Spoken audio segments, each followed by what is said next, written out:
Hi everyone, thank you so much for being here today. We're going to be talking about how nonprofits can engage millennials in their P2P fundraising experience. So my name is Dana Snyder. I am the CEO and founder of Positive Equation, and I work with nonprofits just like yourself on transforming their online donor experiences through really innovative social media strategies. So today what I think is also unique is I'm a millennial. So I thought this was a really interesting way to start the presentation with my personal perspective in peer-to-peer fundraising. So in 2020, December, who's here today, Blythe Hill, I launched a peer-to-peer fundraiser for their virtual 5K in Los Angeles, California. So what's on the screen right now is on the left-hand side, you'll see my Facebook fundraiser. And what was so amazing about working with December during their peer-to-peer event was they use a tool called Fundraise, and through Fundraise, you're able to connect your Facebook page to their online fundraiser. So this was my Facebook fundraiser. That's how I chose to set it up. I think I had one person that joined my online donation experience, which was my dad. Everyone else donated through Facebook. So on the left-hand side, you'll see my fundraiser was created, and on the right-hand side, I decided to go live during my warm-up walk with my husband, who did this with me. And you'll notice in the copy, it's really small, but it says I raised $551 out of a goal of $320. So the other interesting thing with December is they had provided a plethora of assets to us as fundraisers, including what I think is really important, which is an impact goal. So I wasn't guessing when I was creating the amount, and I think that's a big thing when it comes to peer-to-peer is we personally will feel like failures if we don't reach our peer-to-peer goal that we set. So December provided very specific impact goals. So it was $320 equals 8 hours of therapy for a survivor of human trafficking. I could easily speak to that. I set that as my goal. So what I did, I'm gonna play the video, a portion of it for you in a second. My husband joined me in this virtual 5K, and I went live on Facebook, and I could connect that to my Facebook fundraiser. During my warm-up walk of like 0.1 mile, I spoke about the mission of December, and I spoke about this very specific $320 goal and why I was raising that specific amount so that people felt, I felt educated and intelligent to know what I'm talking about, and people felt a draw to be able to support me. So let me just play that video shortly. So just first, you can see here, my Facebook fundraiser specifically stated what I was fundraising for. So it was $320, 8 hours of therapy for a survivor, and this was part of the video. We are on our 0.1 mile warm-up walk before we do this 3.1 mile run for December to raise funds to end human trafficking. I love them. They're an organization based here out of Los Angeles, and they normally have a big fundraiser every fall, winter in December, where you wear a dress every day for the month of December to raise funds and awareness for the cause. But today they're doing a virtual 5K. So we're out here. Wait, Daniel, show them I gotta flip it around.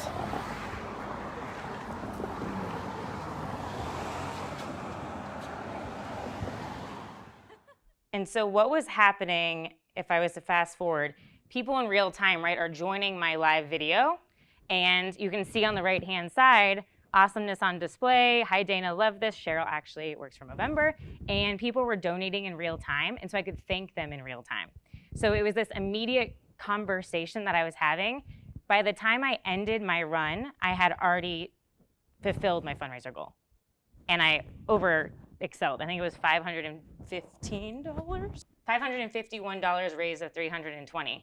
Then what I did, after the run, I went live again, thanking everyone, and then donations kept coming in. So within my Facebook fundraiser, when people donated, I replied directly to them with a video message saying thank you. So these are all just like as a millennial, this is how I love to share and give and get people educated about the cause that I'm supporting, and then they can go and do their own research. So I just wanted to share kind of like behind the scenes of what went through my mind as a millennial fundraising for a peer-to-peer fundraiser. So why did I join their campaign in the first place? And I think this is what is really the most important, right? First thing, it was super, super simple to register for their peer-to-peer fundraiser. I didn't have to go through a bunch of boxes to check off. I didn't have to fill out super long forms. It was very easy to register online and on mobile. This is a big one. If your registration process on mobile is not easy and optimized, forget about it. 2, I could connect to my Facebook account. This was a big perk for me specifically. Again, I had one donation, I think, come in, which was my dad. Came in from the website. Shout out to Dad. But that's also how I prefer to give, and it makes it super easy for people. Number 2, that impact amount. That was huge. A lot of people, when they're creating a peer-to-peer campaign, feel like they're guessing. Should I fundraise $500, $1,000? What does that actually mean? What does that actually do? How far does that money go? So they had specific, and Blythe, tell me if any of this is wrong. They had specific amounts on their website that I could then pick essentially how much I wanted to fundraise. 3, they have a full, which we're going to dive into this later, and I have a QR code for you to download, but they had a full resource fundraising toolkit on their page full of social media assets, images for my Facebook fundraiser, so I could switch out that image that was on the top, Instagram stories, verbiage to use. So I had a plethora of information right at my disposal. So again, I could feel educated when fundraising on behalf of this cause. And then 4, I've known about December for a long time. I watched the movie Whistleblower right out of college. I don't know if anybody, I see you nodding your head. And I had no idea that this horrific thing existed in our world. And then from that piece of content, that movie, I was starting to do my own research and came across Blythe's TED Talk. So that piece of content with her made me feel I trust her, I know her more, I understand her vision, I can empathize with this problem. So there was other content in the space digitally that I could source. And I think this is a big note. She's the founder of the organization. Is there content, relevant content of your leadership, of your organizations that can make people feel close to them, that can make people feel like they trust them? Because people give to people, not organizations at the end of the day. So I felt close to her. I wanted to help her in her mission, which then is helping women all over the world. So with that said, I wanted to level set because I think there's a lot of mixed information about who millennials are.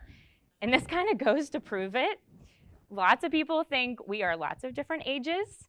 So we're born between 1979 and 2000-ish. So millennials are in their 40s.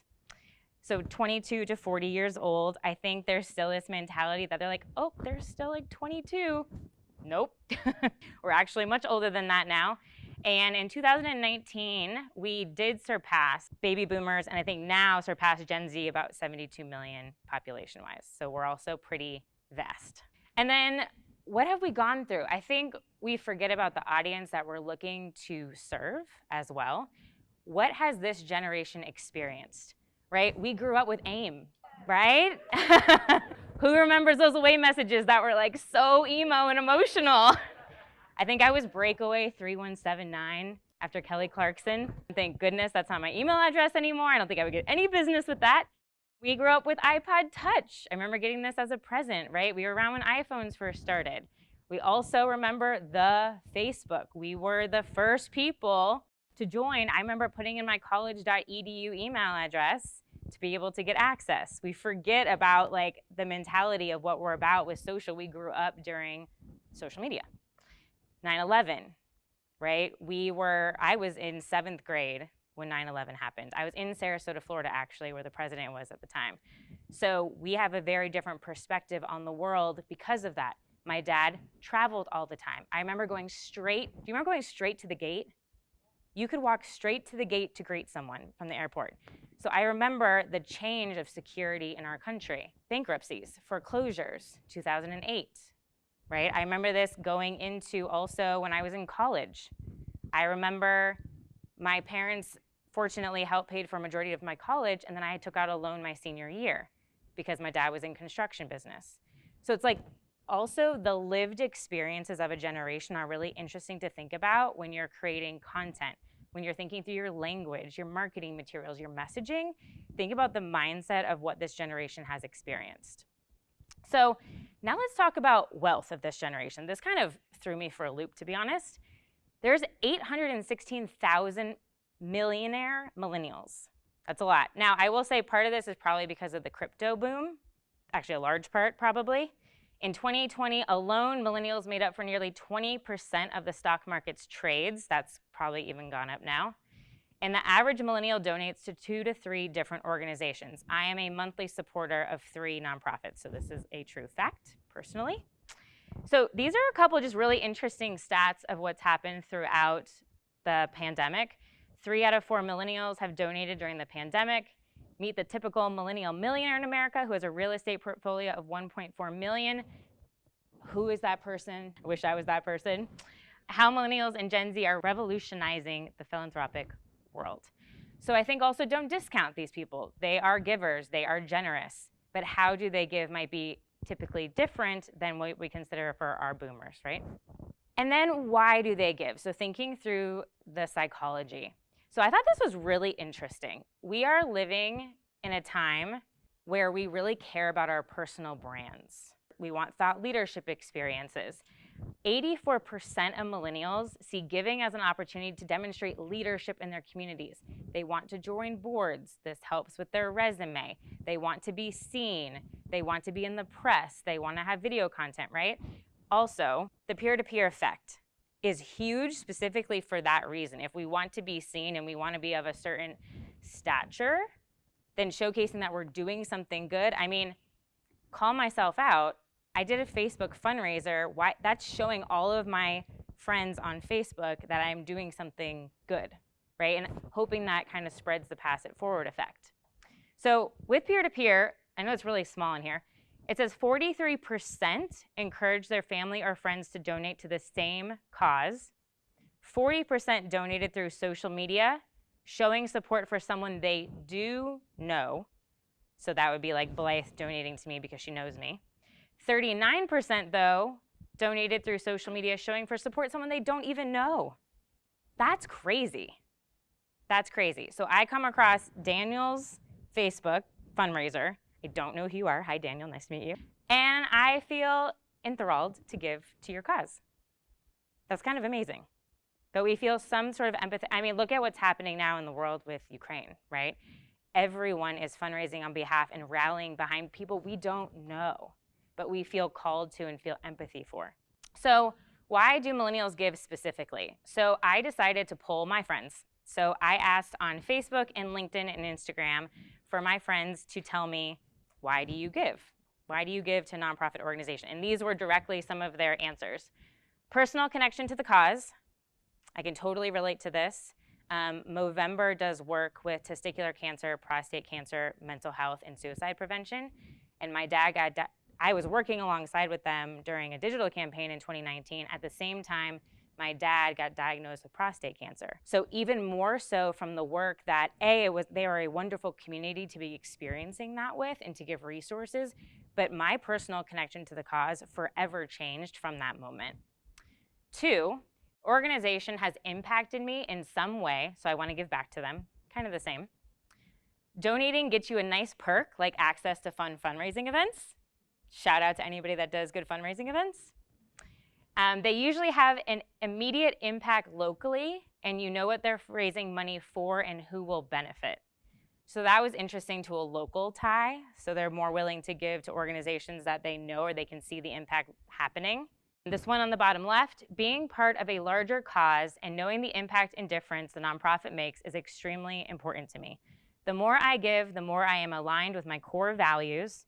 It's truly wholesome, and I believe that any/all acts of generosity go a long way. I give monetary donations to organizations during fundraising drives at work rather than giving material goods because I know that they have more purchasing power with the money than I do. And again, personal connection to the cause. So these are just straight from a few friends of mine that give. So transitioning into, has everyone here done a peer-to-peer event before? Raise of hands. Okay, most of you. Awesome. So I think what's so powerful is just some of these stats are listed on the screen right now, is there's a big opportunity cost for not doing peer-to-peer, which a lot of you probably already know. With Fundraise specifically, there was 8 unique donors for each fundraiser through their platform, 48 average transactions per peer-to-peer fundraiser, $391 was the average amount raised online for participants who set up pages in 2020. That's stats from the peer-to-peer forum. And then specifically last year in 2021 on Fundraise specifically, over $1,000 was raised by each individual fundraiser. Now I'm guessing that your average online donation is not $1,000. So this is really impactful when it comes to thinking about bringing together a community of people.